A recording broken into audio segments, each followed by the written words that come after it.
नमस्कार दोस्तों, स्वागत है आपका हमारे चैनल SPL एस्ट्रोलॉजी में।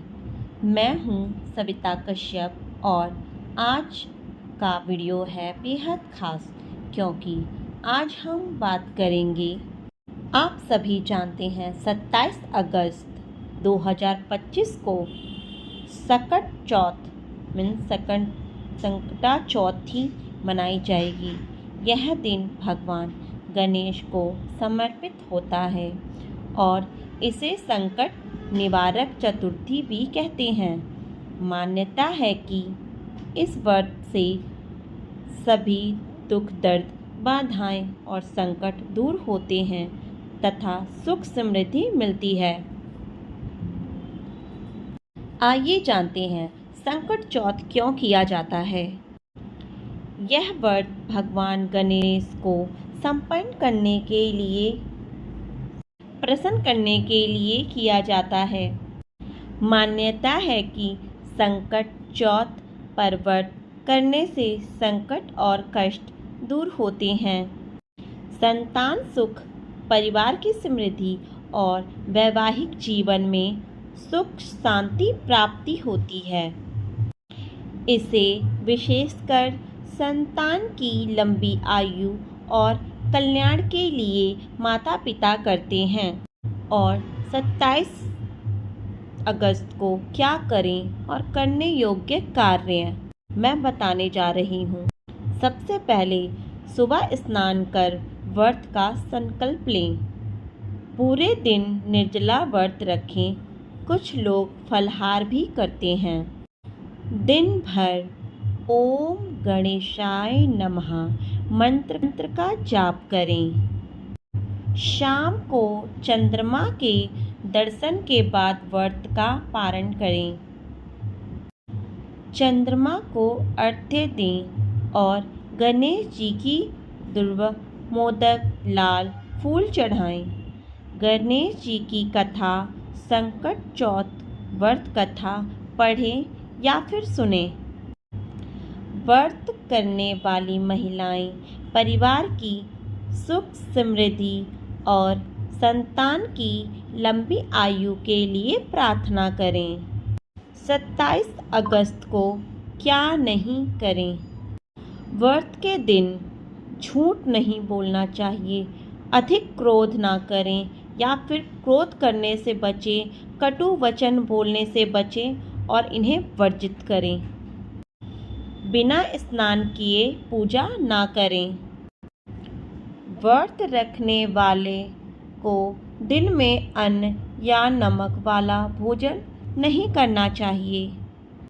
और ध्यान रखें कि किसी का अपमान ना करें और झगड़ा विवाद से भी दूर रहें। चंद्रमा को दूध में मिश्री डालकर अर्घ्य देना चाहिए, परंतु पानी अकेले नहीं चढ़ाना चाहिए। अब मैं आप लोगों को बताने जा रही हूँ कि किन राशियों पर इनका शुभ लाभ मिलेगा।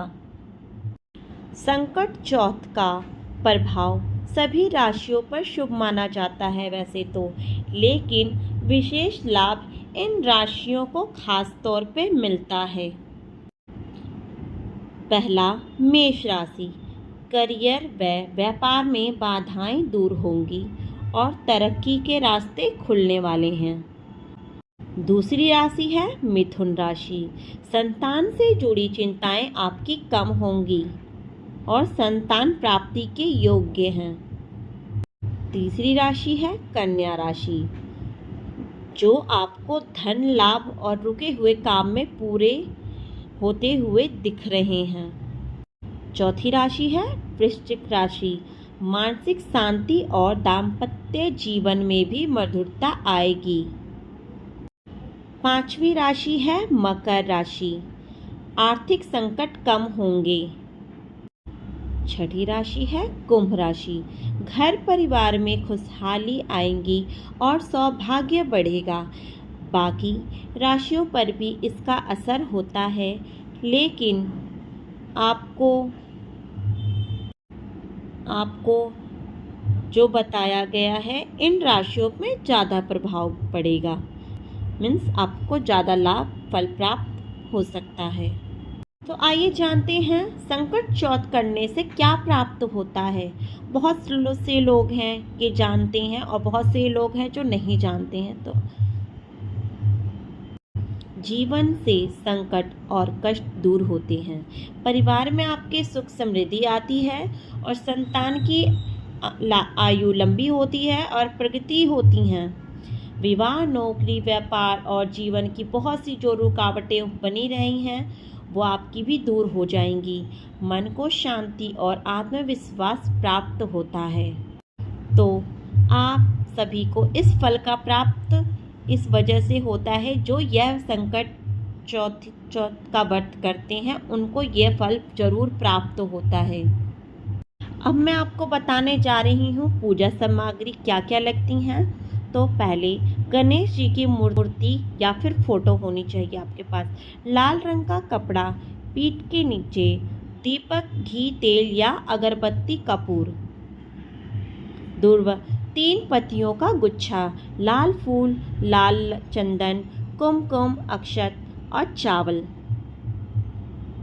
प्रसाद के लिए मोदक, लड्डू या फल, मिश्री और दूध। चंद अर्थे के लिए पान, मिश्री, नारियल यदि उपलब्ध हो तो आप इन्हें ले सकते हो। एक थाली आरती व अर्पण के लिए जल, गंगा जल यदि संभव हो तो, और छोटा प्लेट नैवेद्य रखने के लिए।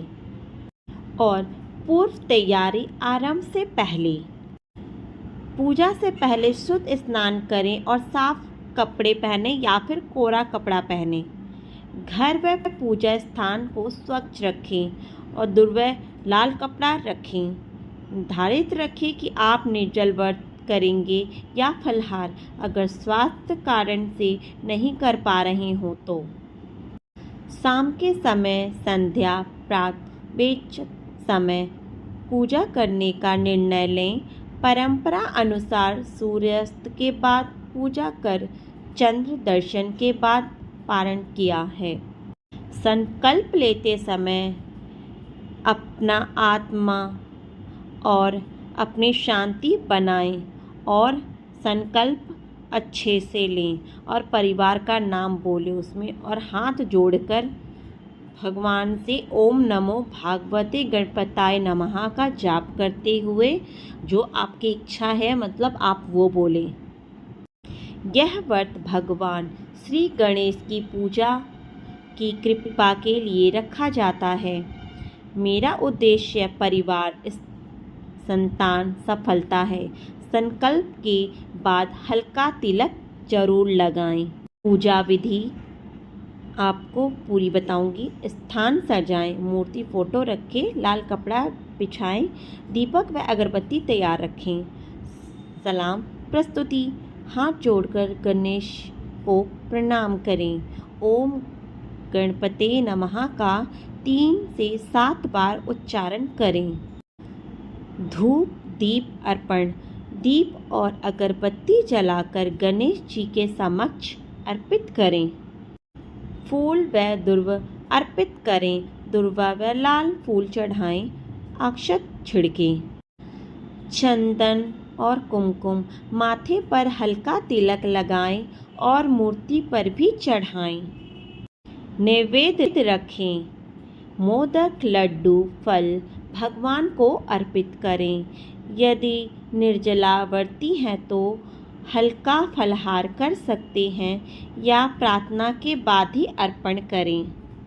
मंत्रों का जाप, नीचे के मंत्रों में से किसी एक या सभी को जाप कर सकते हैं। 11 से 108 बार जितना आपको बताया जाएगा। बीज मंत्र सरल, ओम गणपताय नमः। वक्रतुंड मंत्र, गणेश गायत्री का भी जाप कर सकते हैं। गणेश स्तुति कथा, संकटी व्रत कथा सुने या पढ़ें। गणेश स्तोत्र अर्थ व शीर्ष का पाठ करें यदि संभव हो। यह व्रत कथा पढ़ना परंपरा है। आरती करें, दीप से आरती घुमाएं और आरती का छोटा सा पाठ पढ़ें अगर आप जानते हो तो। अगर आप नहीं जानते तो आप सरल आरती कर सकते हैं। जय गणेश, जो आगे की लाइन है वो आप पढ़ लें। प्रसाद वितरण करें। पूजा के बाद परिवार में प्रसाद बांटें और गणेश जी के चरणों में भी समर्पित करें। चंद्र दर्शन की व्यवस्था। व्रत तोड़ने के लिए चंद्रमा के दर्शन का इंतजार करें। पारंपरिक रूप से चंद्र दर्शन के बाद ही पारण किया जाता है। व्रत खोलना। चंद्र दर्शन के बाद चंद्रमा दिखते ही या चंद्र दर्शन के बाद चंद्रदेव को दूध में मिश्री डालकर अर्घ्य दें। मिश्री और दूध। चंद्र दर्शन के बाद गणेश जी को एक मोदक फल अर्पित करें और फिर प्रसाद ग्रहण कर व्रत खोलें। निर्जला व्रत करने वालों के लिए पहले चंद्र दर्शन पर थोड़ा जल लें, फिर हल्का भोजन या प्रसाद लें।